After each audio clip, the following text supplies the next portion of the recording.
Erev Tov Beshem Hashem Naaseh Ve'Natzler Ve'Shavua Tov Be'ezrat Hashem Yitbarach en ce dimanche 27 du mois de février, 26 du mois de Hadar Aleph. Je rappellerai que mercredi soir, jeudi et vendredi, ce sera Rosh Chodesh de Hadar Bet Be'ezrat Hashem L'Chaim Tovim U'Shalom, Shiur Be'ezrat Hashem dédié pour la Refoua Shlema en urgence de Esther Bat Nani Boaziz, à qui on souhaite un prompt rétablissement L'Chaim Tovim U'Shalom par le mérite de cette étude et du Baal Shem Tov, puisqu'on va raconter un récit du Baal Shem Tov avec une très très belle moralité, qu'elle puisse rentrer chez elle en bonne santé jusqu'à Mea Ve'esrim Shana, Be'ezrat Hashem, entourée de l'amour de sa famille, Be'ezrat Hashem et tous ceux qui l'aiment. Bracha ve'atzlacha bechol ma'aseh yadea.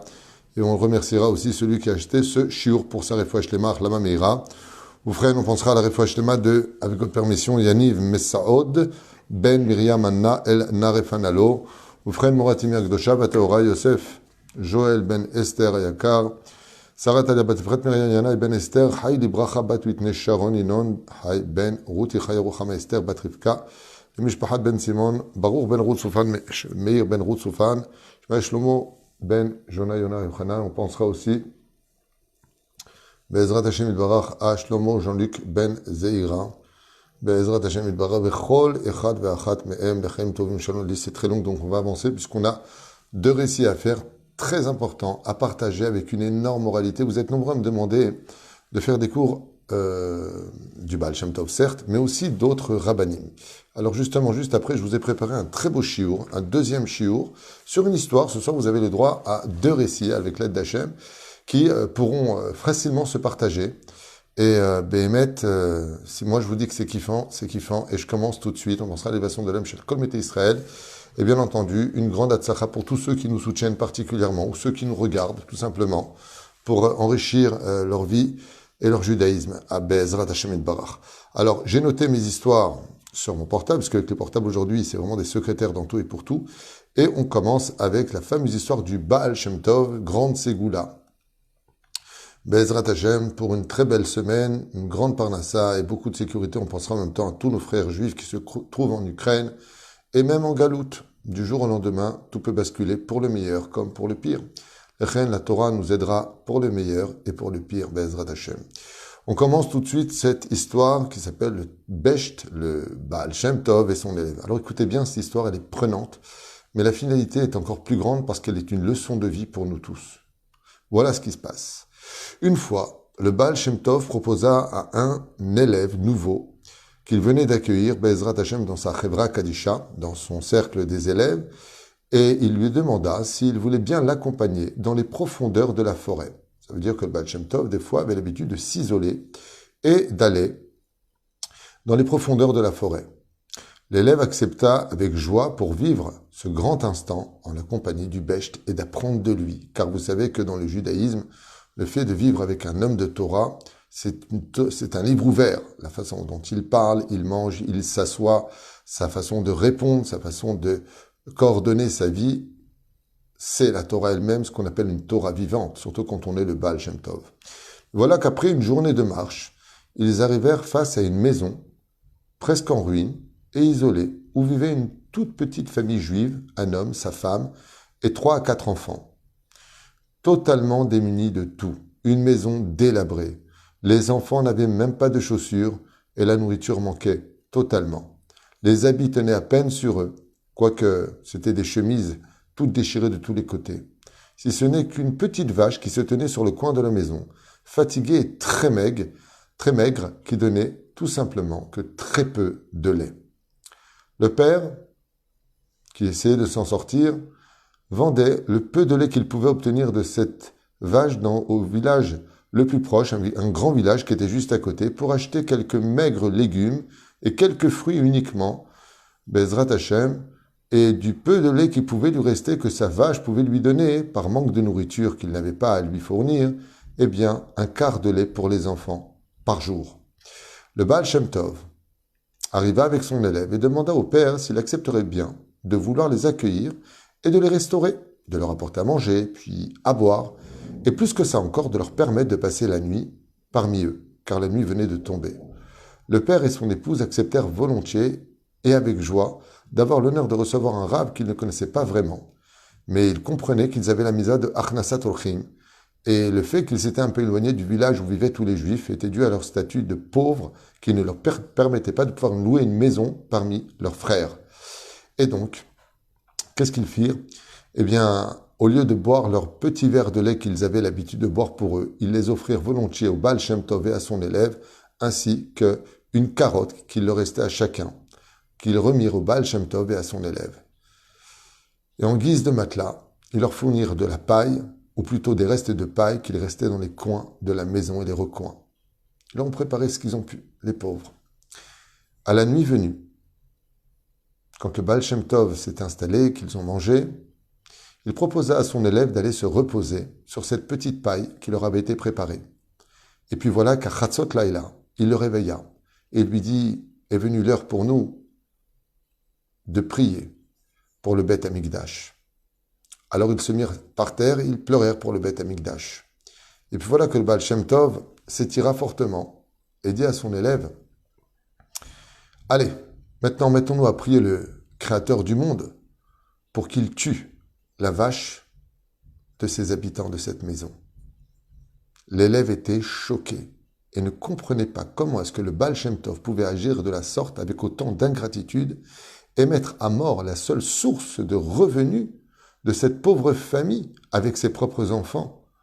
Mais Baruch Hashem, contrairement à d'autres personnes, surtout dans cette génération, sans faire d'allusion à qui que ce soit, malheureusement, pas tout le monde est comme ça, mais lui, il avait cette extraordinaire foi, confiance de ce qu'on appelle Emunat Rachamim. Donc, il a marqué, et sa confiance en Baal Shem Tov l'emporta sur toutes ces questions et mirent ses doutes totalement de côté. Il se mit à prier avec ferveur que la vache du propriétaire de cette maison, cette vache si maigre et si fatiguée qui donnait si peu de lait, parte immédiatement de ce monde. Et voilà que le lendemain matin, alors qu'ils étaient en train de prier, ils entendirent toute la famille pleurer et hurler de désespoir à la vue atroce de voir leur mort, leur seul et unique revenu, la vache, totalement morte et sans vie, à même le sol. Tranquille et serein, le Baal Shem Tov reprit sa route vers Medzibouch avec son élève et ne fit même pas compte des larmes et des pleurs de cette famille.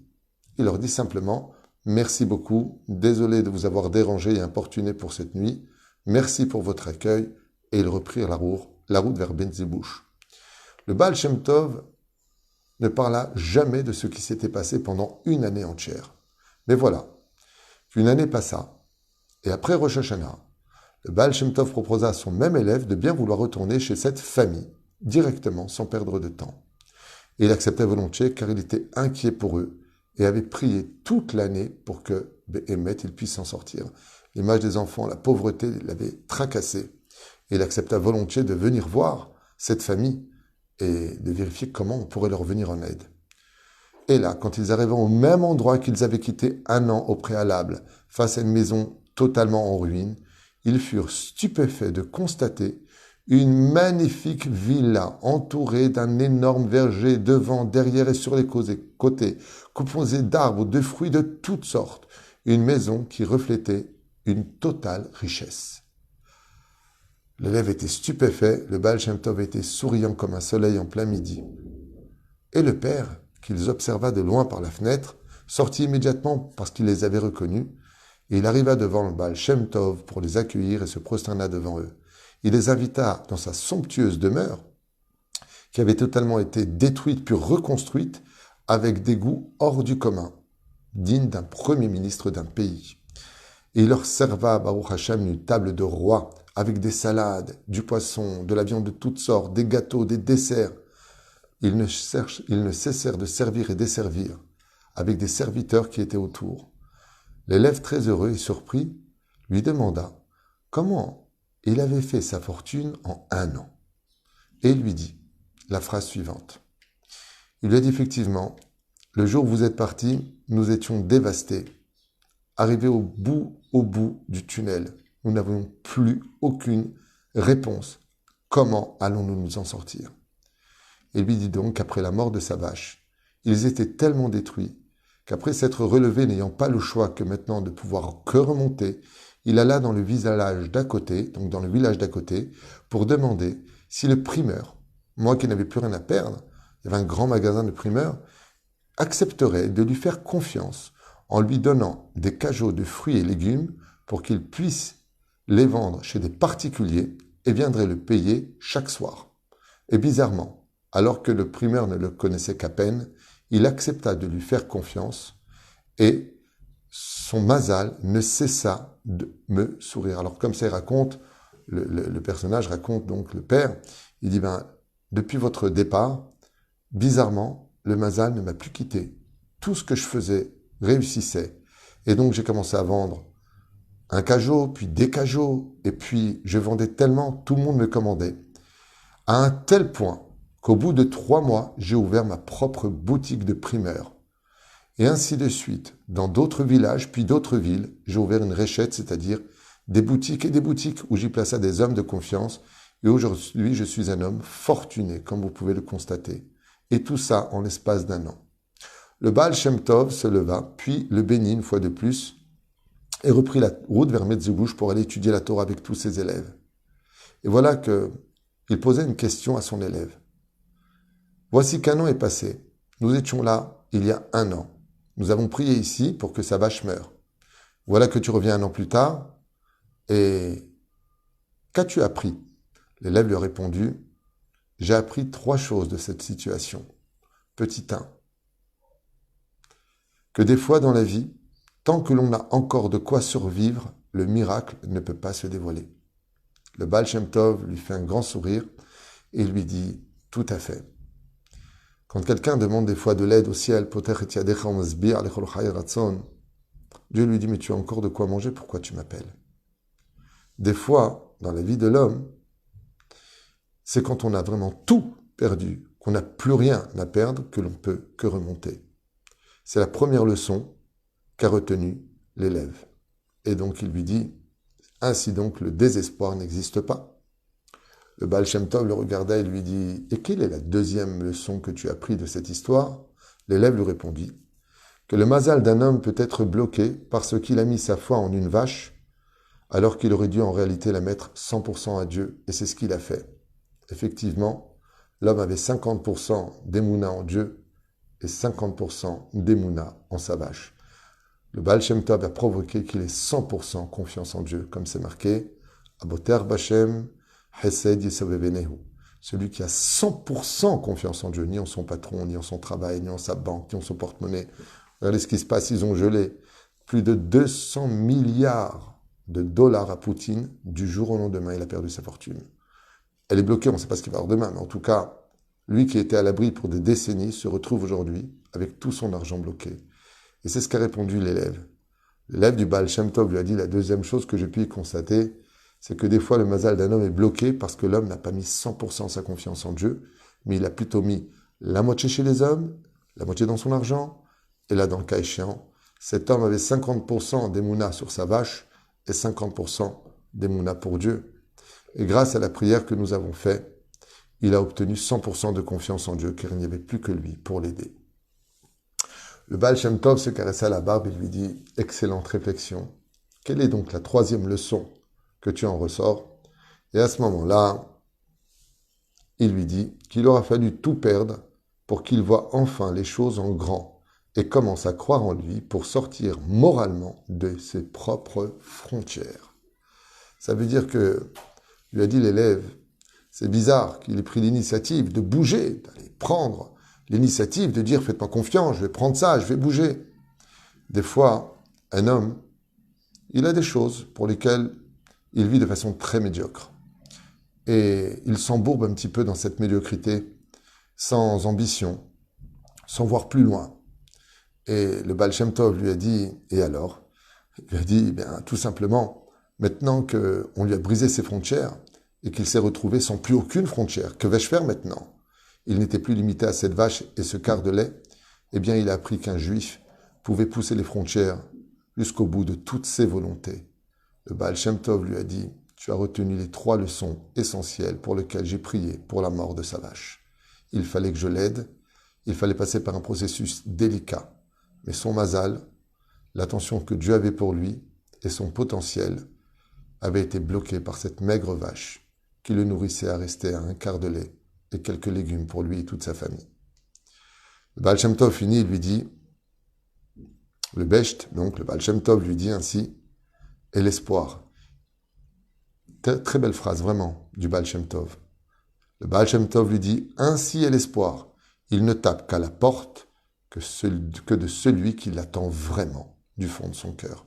Ainsi, lui ayant cassé un petit peu le cœur pour une journée de larmes, on lui a donné maintenant des générations de sourires.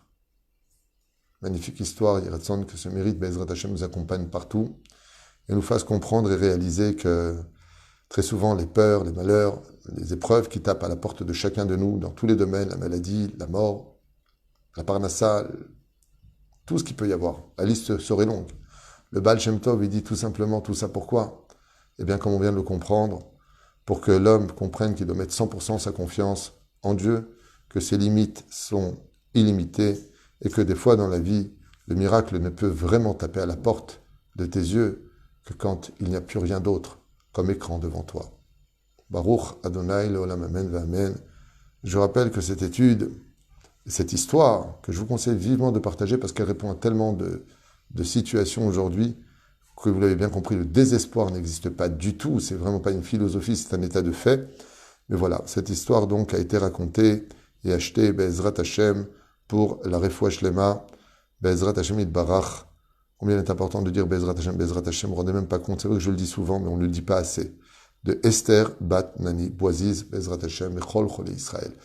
Je vous invite dans 2 secondes, quelques instants, 2 secondes tunisiennes, c'est 2 minutes, pour écouter une très très très belle histoire, pas avec le Baal Shem Tov, avec d'autres tzadikim qui se sont passés en Israël avec une leçon de morale, Bémet, à retenir à vie. Kol Tov.